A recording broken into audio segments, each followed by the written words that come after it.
나의 입술의 모든 말과 나의 마음의 모든 묵상이 주께 온전히 연락되기를 간절히 바라나이다. 아멘. 1938년 10월 30일 주일, 미국의 한 라디오 방송사에서 한 편의 소설을 각색한 프로그램을 내보냈습니다.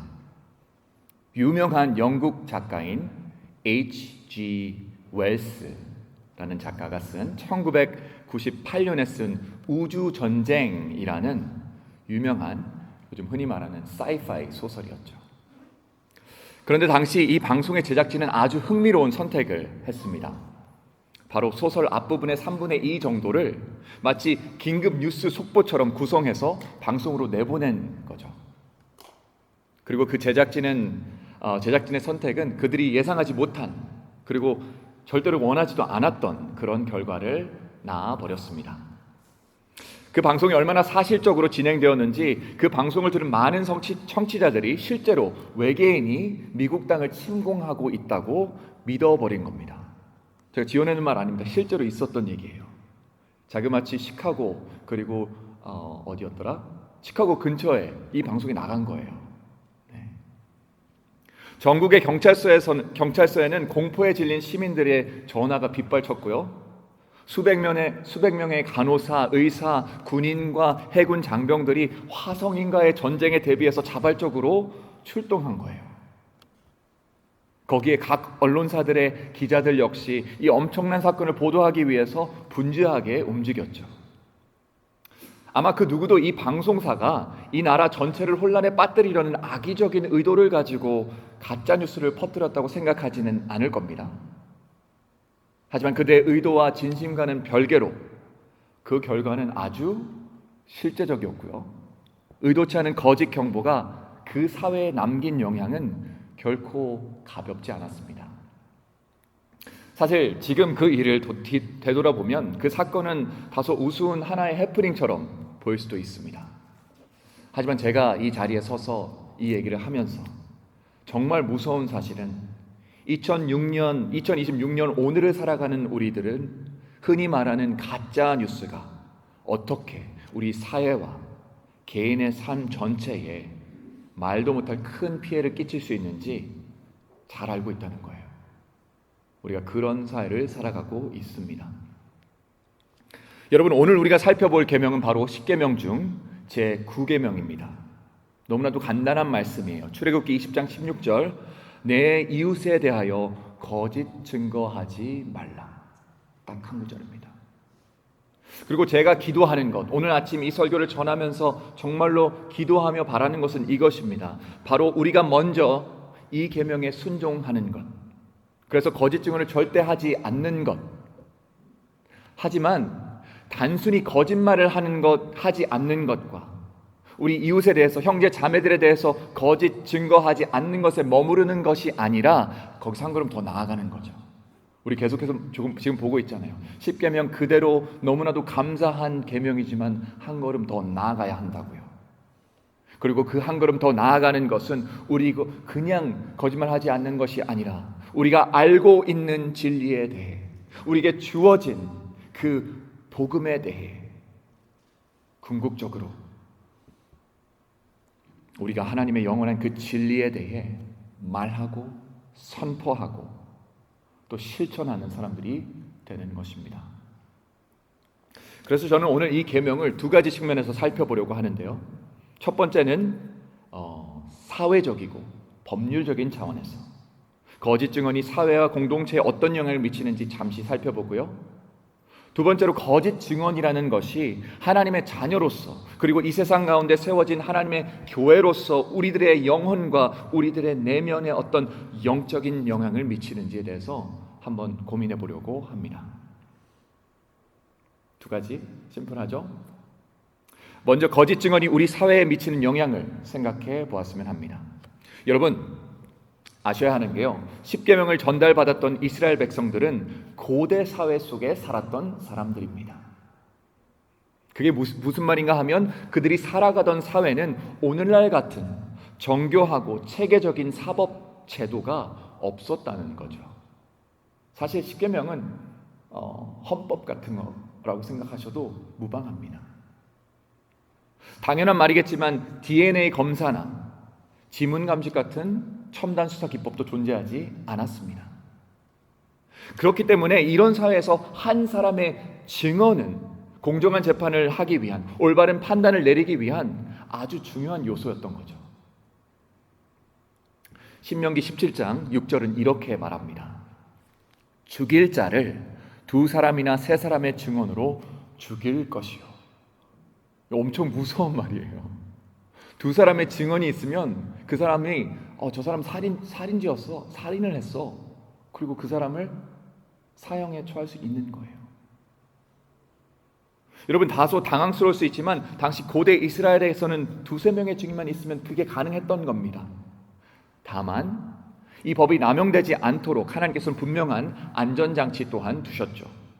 이제 신명기 19장 15절 말씀인데요. 사람의 모든 악과 모든 죄에 관하여 한 증인의 증언만으로 정할 것이 아니요 라고 말하면서 18절에서 이렇게 이야기합니다. 그가 그 거짓 증언으로 형제를 해하려 한 것이 밝혀지면 거짓말을 한 그 사람에게 형제에게 하려던 그대로 하라는 거예요. 여러분, 증언은요, 정의를 세우는데 아주 필수적이지만 그 증언이 진실한지 아닌지를 확인하는 것 역시 동일하게 중요했다는 겁니다. 그리고 그런 맥락에서 하나님께서는 제9계명을 저에게 주시는 거예요. 이웃에 대하여 거짓 증거하지 말라. 왜냐하면 너의 증언에 그만큼의 무게가 있기 때문에. 우리의 말이 우리들의 이웃의 삶에 지대한 영향을 미칠 수 있고요. 더 나아가 우리가 속해 살아가는 이 공동체와 사회 전체에 영향을 준다는 사실을 기억하게 하신 겁니다. 여러분, 우리가 미국에 살고 있잖아요. 미국 사회의 특징은 개인주의입니다. 여러분들 오래 사셔서 당연히 아시겠죠. 그래서 그 사회 안에 사는 저희들도 그런 비슷한 생각들을 해요. 어떤 생각이냐면 내가 사적으로 하는 일들은 지극히 내 문제야. 제가 이렇게 얘기하지만 틀린 말 같이 전혀 안 들리시죠? 여러분이 그런 사회에 살고 계셔서 그런 거예요. 내가 어떤 삶을 사는지는 그건 나의 선택이지. 내가 누군가에게 큰 피해만 주지 않으면 되는 거 아니야? 어때요? 우리가 다 그런 생각하고 살아가지 않나요? 목사님, 무슨 말씀하시는 거예요? 당연한 건데. 하지만 성도 여러분, 우리들의 이런 사고방식, 이런 종류의 사고방식에는 아주 큰 위험이 도사리고 있습니다. 왜냐하면 우리 자신이 한 사람 한 사람이 결국은 우리가 살아가는 전체 이 사회를 형성하는 구성이라는 걸 우리가 망각하면 안 되기 때문입니다. 내가 하는 생각이요? 나랑 비슷한 생각을 하는 사람들이 모여서 사회가 만들어지고요. 그 사회의 성격이 좌지우지 된다는 겁니다. 그 말인즉슨 우리들의 작은 부정직함이, 우리들의 사소해 보이는 비윤리적인 행동들이, 지난주에 우리 얘기했었죠. 우리들의 가볍게 내뱉은 거짓말 하나가 white lie, 흰색 거짓말이야, 선한 거짓말. 우리 주변의 문화와 가치관과 법을, 그 모든 것들이 형성해 가기 시작한다는 겁니다. 여러분, 기억하시기 바랍니다. 우리의 생각과 행동은 좋은 방향이든 나쁜 방향이든 결국 우리들의 가정과 사회와 교회와 더 나아가서는 세상을 만들고 형성합니다. 이건 너무나도 분명한 사실입니다. 그리고 오늘 주어진 제9계명은 우리의 말이 정의를 세울 수도 있고 악을 부추길 수도 있으며 한 생명을 회복시킬 수도 있고 그를 정죄할 수 있다고 분명하게 알려주고 있습니다. 성도 여러분, 그렇게 우리들이 어떤 대가를 치르더라도 진실을 말하는 사람이 되어야 합니다. 제가 아까 잠깐 언급했죠. 오늘 3.1절이라고. 이 이야기를 하면 이 문장을 내가 내뱉으면 내가 붙잡혀서 고문당할 것이 너무나도 분명한데 왜 대한민국 만세를 외쳤습니까? 결국 나의 말이, 우리들의 말이 세상을 바꾸기 때문입니다. 그렇게 여러분, 그 어떤 일이 있어도 가짜뉴스와 험담과 비방의 근원이 되지 마십시오. 이건 우리가 깨어서 있지 않으면 너무나도 자연스럽게 해버리는 것들이에요. 우리는 하나님을 경외하는 문화를 세우고 사랑의 공동체를 세우며 하나님께 영광 돌리는 교회를 세우도록 부름받은 사람임을 기억하십시오. 그 모든 것들 기억하시며 오늘 주어진 이 제9계명을 철저하게 지킬 수 있기를 바랍니다. 하지만 제9계명의 사회적인 의미를 넘어서 그 영적 의미를 우리는 또한 가볍게 여겨서는 안 될 것입니다. 제가 지금 하려고 하는 이 이야기 잘 들어주세요. 우리가 누군가에 대해 거짓 증언하는 행위는요, 하나님께서 우리에게 주신 가장 아름다운 선물 중에 하나인 언어를, 말을 남용하는 것이고요, 그 선물을 흉측하게 왜곡하는 것입니다. 제가 설명드리겠습니다. 여러분, 이 세상의 그 어떠한 피조물도요, 우리들처럼 창조적인 능력을 부여받지 않았어요. 그렇죠? 한번 생각해 보세요. 여기 계신 분들 다 난 별로 창의적인 사람이 아닌데 라고 하실 수 있지만 생각해 보십시오. 한때는 문학소녀였고 문학소년이었고 지금도 시 구절들이 막 생각나면 마음이 따뜻해지고 뭉클해지는 그런 여러분들 아니겠습니까? 아름다운 것을 보면 마음이 움직이고 나도 꽃꽂이를 하면서 너무 아름답다. 그 어떤 동물들이 그 일을 할 수 있겠습니까? 우리에게 주어진 하나님의 선물입니다. 우리 인간은 그림을 그리고요, 건축도 하고요, 조각도 하고요, 글을 쓰기도 하고 음악을 작곡하기도 합니다. 하나님께서 온 우주를 놀라운 질서와 아름다움으로 창조하신 것처럼 우리도 아름다운 작품들을 만들어낼 수 있는 존재라는 것이죠. 그리고 이것이 바로 우리가 하나님의 형상대로 지음받았다는 수많은 증거 중에 하나입니다. 그리고 그 선물과 같은 능력들 중에서 특별히 두드러지는 능력이 하나 있습니다. 제가 이 능력이 뭔지 당연히 아시겠죠? 오늘 주제랑 똑같으니까. 그것은 바로 우리들이 말하고 쓰고 무엇인가를 표현하는 능력입니다. 우리가 한번 생각을 해보면 우리는 말과 또 글로 단순한 의사소통을 하는데 그치지 않습니다. 우리는 그것들로 수많은 세계들을 만들어냅니다. 한번 소설 같은 것들 생각해 보세요. 아까 제가 소설 이야기를 하면서 설교를 시작하기도 했는데 작가의 말과 써내려가는 문장이 하나의 독특한 세상과 우주를 만들어냅니다. 그래서 우리가 그걸 읽을 때 그 세계에 푹 빠져버리는 듯한 느낌을 갖게 되잖아요. 그게 책의 매력이지 않습니까? 그리고 우리 모두가 소설을 쓰는 작가가 아니더라도 우리 모두는 우리의 말로 관계들을 형성하고요, 공동체를 세웁니다. 말로 격려하고 가르치기도 하고요, 위로하기도 합니다. 우리 예배 끝나고 보통 하는 것들 있죠. 밥 먹고 나서 하는 거, 회의하고 의사결정하고 일들을 진행합니다. 이게 말 없이 되지 않잖아요. 곧 말과 언어는 하나님께서 우리에게 주신 거룩하고 창조적인 선물인 것입니다. 하지만요, 여기서 중요합니다. 하지만요, 우리가 거짓 증언을 할 때 우리는 이 창조의 능력, 이 선물을 왜곡합니다. misuse합니다. 하나님께서 주신 창조적인 이 능력으로 속임과 기만이 난무하는 세계를 우리가 만들어 버리는 거예요. 우리의 입술로요. 법정에서 보지 않은 것을 보았다고 우리가 증언할 때요, 우리는 무고한 사람이 죄인이 되는 무법의 세상을 창조하는 겁니다. 그리고 그것은 단지 비도덕적인 행위가 아니라 생명을 일으키고 위로하라고 주어진 하나님의 고귀한 선물인 이 말을 절망과 고통을 만들어내는 도구로 사용하는 겁니다. 그 영적인 책임 얼마나 큰지 기억하시기 바랍니다. 여러분이 하는 말이요, 여러분의 가정의 세계를 바꿉니다. 우리가 하는 말이요, 우리 교회의 문화를 바꿉니다. 우리 말에는요, 무게가 있습니다. 그러므로 우리가 함께 꼭 기억하시기를 바랍니다.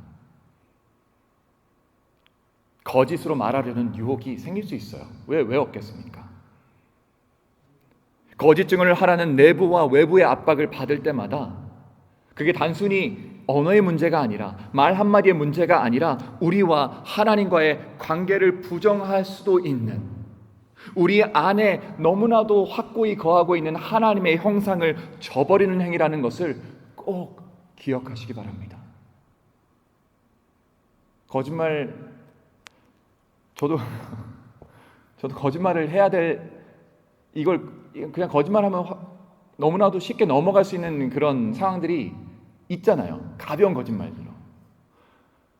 그래서 하게 될 때가 있어요. 그러면 와, 내가 이렇게 했네? 이런 생각을 할 때가 있습니다.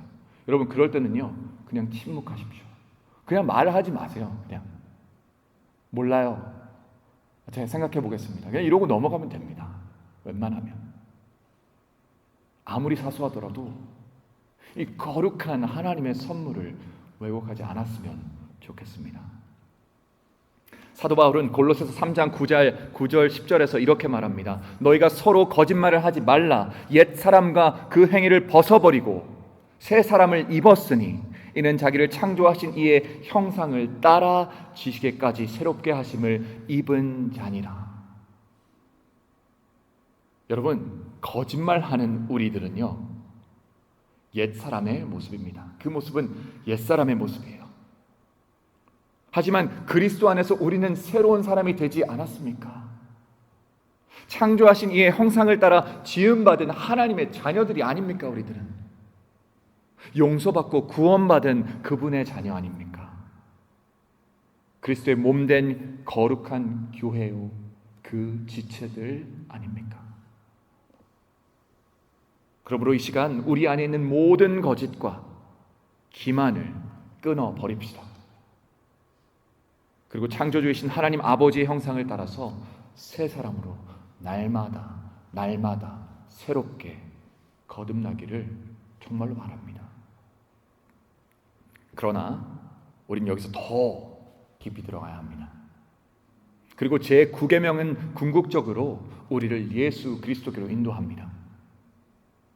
솔직히 말하면 이 계명을 완벽하게 지킬 수 있는 사람이 어디 있겠습니까? 저도 방금 말씀드렸지만 제가 순간순간 하는 거짓말들에 제가 놀란다니까요.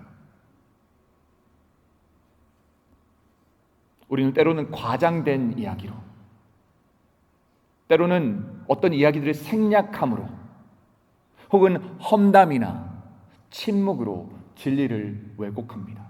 진리를 왜곡하는 방법은 너무나도 다양해요. 그런데 생각해 보십시오.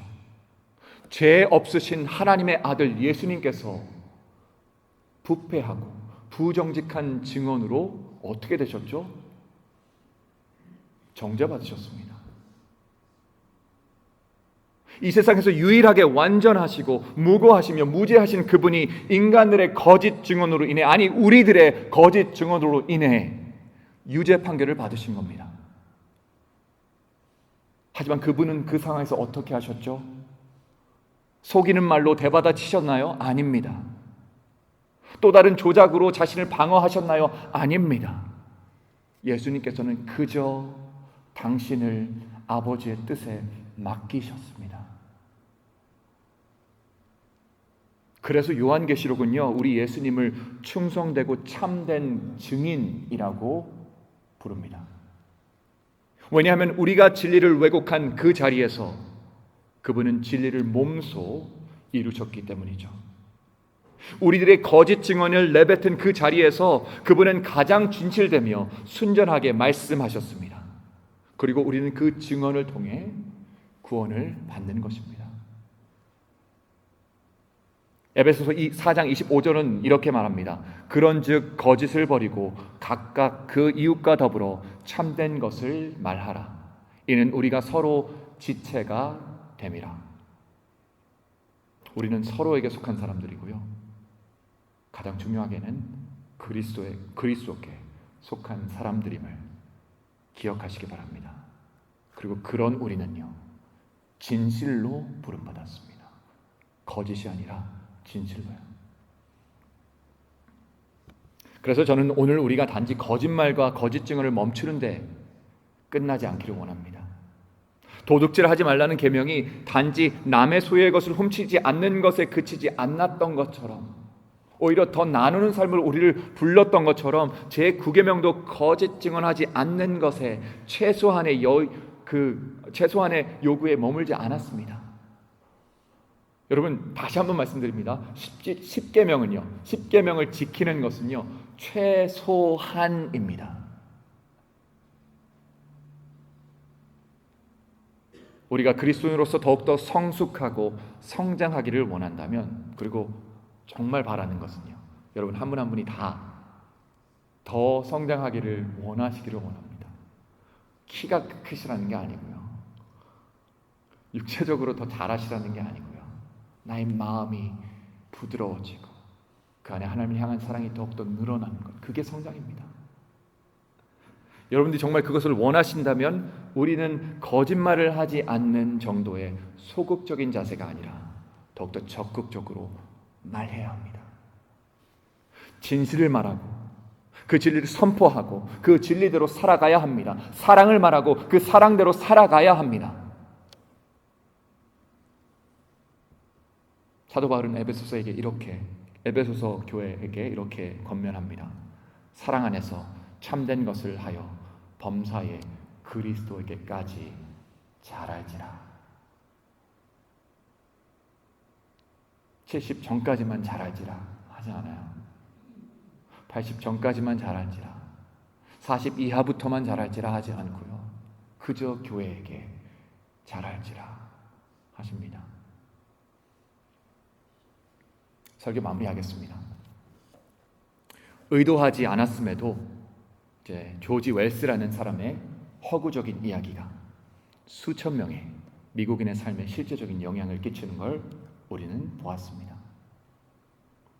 사랑하는 성도 여러분, 그렇다면 티끌 같은 한 인간의 말이 그런 지대한 영향력과 힘을 가졌다면 우리에게 주어진, 우리가 가지고 있는 이 말씀은 어떻겠습니까? 우리를 구원하신 말씀, 그리고 그 말씀을 통해 우리에게 주어지는 그 능력은 얼마나 더 크겠습니까?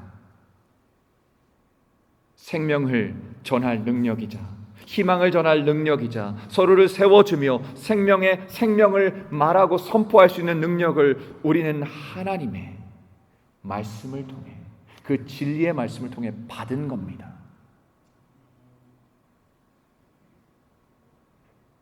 서로에게 그런 말들을 할 수 있으면 좋겠습니다.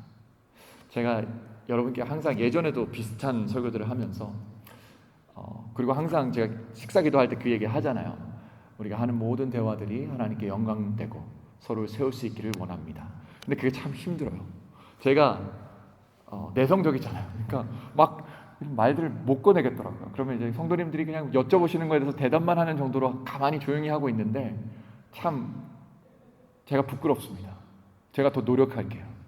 하나님의 진리를 선포할 수 있도록, 진리를 이야기하고 나눌 수 있도록 제가 노력하겠습니다.